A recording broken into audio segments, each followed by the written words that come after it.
NATO has pledged to give more weapons to Ukraine and help fix critical energy infrastructure badly damaged by massive Russian missile and drone strikes. At a summit in Bucharest, the Secretary-General of the Military Alliance, Jens Stoltenberg, accused Moscow of trying to use winter as a weapon of war. The Russian strikes have left millions of Ukrainians without electricity and running water in freezing temperatures. Ukraine has for months been asking NATO for more advanced air defense systems. Under the Geneva Conventions, attacks on civilians, or the infrastructure vital to their survival, could be interpreted as a war crime.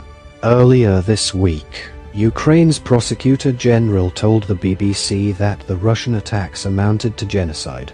At a gathering in Berlin, justice ministers of the G7 group of wealthy nations said they would coordinate investigations into alleged war crimes committed in Ukraine.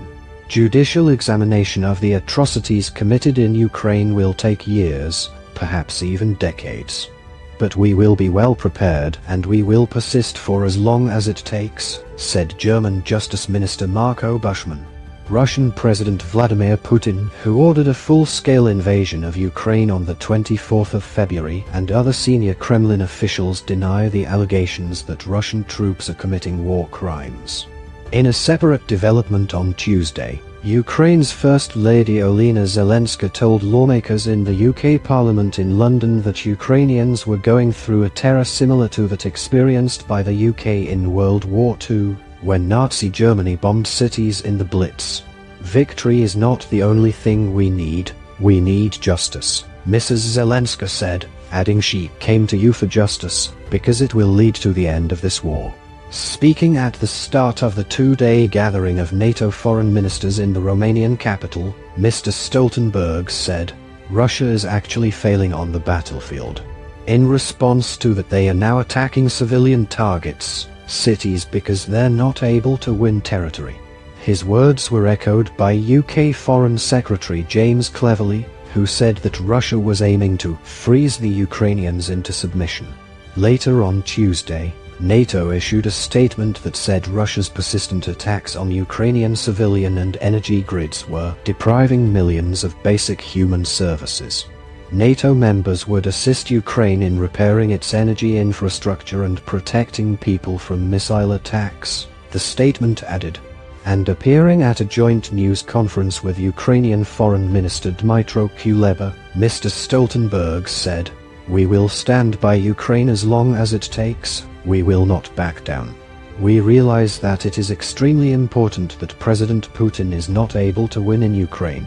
That will be a tragedy for Ukraine, but it will also make the world more dangerous and much more vulnerable.